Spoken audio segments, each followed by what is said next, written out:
everyone. Hello everyone.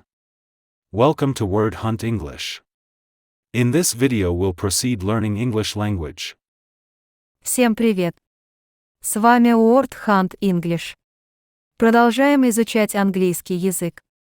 Вы будете слушать текст на английском и потом с переводом. Можете слушать и учить английский на ходу. Сначала учим новые слова. Strife, a moniker, to foresee, allegiance, fealty, to some degree, to hail, swath. William Wallace and the First War of Scottish Independence. A great strife engulfed the Kingdom of Scotland by the end of the 13th century. The benevolent and prosperous rulership of King Alexander I ended abruptly when he fell off the horse and broke his neck in an accident. He's left no heir, and his distant relative, a child Queen Margaret, who was to succeed him in usual circumstances, has also died of mysterious illness. Thus began the period of Scottish history that later would earn a moniker of the Great Cause. More than 100 judges were appointed to oversee the contenders who were feuding for a vacant Scottish throne. One of the most promising claimants, John Balliol, has forged an alliance with a representative of English King Edward I, also known as Edward Longshanks. No man could foresee that this presumably clever idea would soon throw both nations into a 30-years-long war. King Edward I has already sought to extend his dominion over Scotland for quite a long time. Him supporting John Balliol was but an attempt to turn Scotland into a vassal state that would help him wage a war with France. Not very surprisingly, King Edward was outraged when John, who by that time had won in the great cause and was himself a king, allowed the leading men of his kingdom to make a quick alliance with France and abandon any allegiance to King Edward whatsoever. An inevitable English invasion was soon to follow. As Scotland was losing one major battle after another, many Scottish nobles across the country were forced to swear fealty to Edward I, but for any such noble, an uprising would start elsewhere, and each such uprising would have its own leader to emerge. One of such leaders was a Scottish knight, Sir William Wallace. Wallace had risen to prominence first when he led an attack on an English garrison in a small town of Lanark.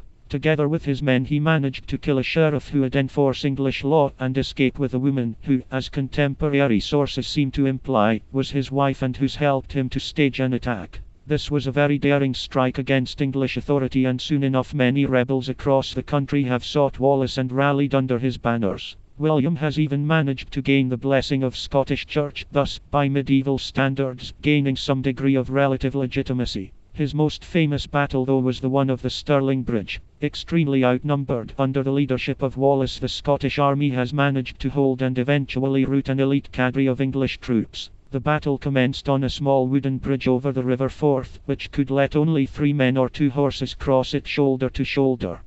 As English army was busy crossing, Wallace waited in ambush behind the hill overseeing the bridge. When there was no more room for a crossing army to retreat, but it was still not quite ready for a fight, Wallace and his men hailed upon unsuspecting invaders and massacred them. The bulk of English army that was still waiting to cross the bridge, seeing the events unfolding at the other side, decided to destroy the bridge and retreat. Subsequently it was scattered and many supply wagons were captured by Scottish army. What was thought to be a victory march for English turned into a humiliating defeat that left a large swath of territory in the hands of Scottish and encouraged the rebels to fight for many more years. William Wallace was captured by English knights on August 5, 1305. He was tried by English court, found guilty of high treason and sentenced to be hanged, drawn and quartered. But the First War of Scottish Independence was still fought by many other Scottish patriots throughout the land, and formally ended in 1328 with a treaty that confirmed Scottish independence almost 25 years after his death.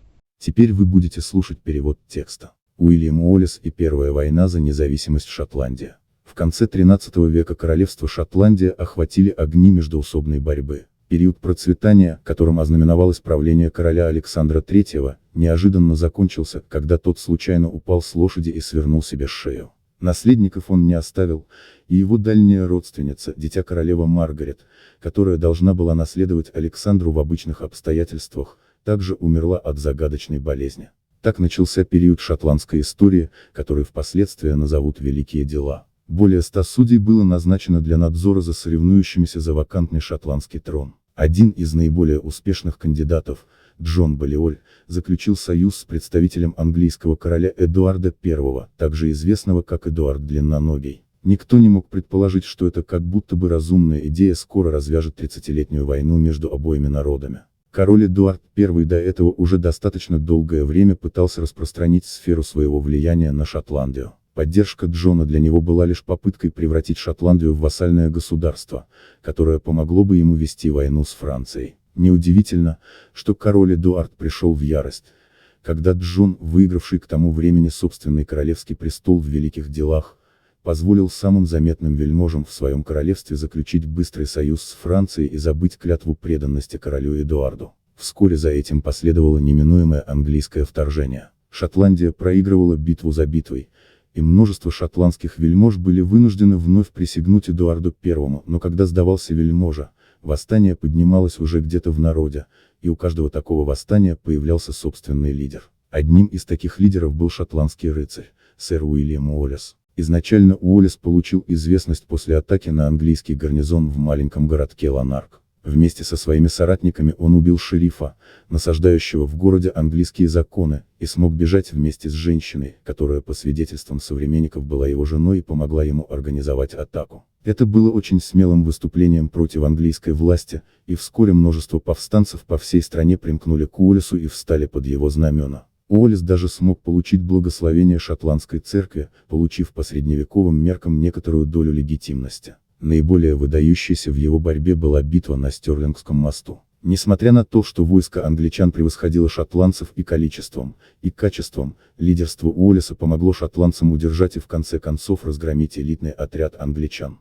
Битва произошла на маленьком деревянном мосту через реку Форд. Плечом к плечу на этом мосту могли пройти лишь 3 человека или 2 всадника. Ваш лимит в демонстрационной версии закончен. Для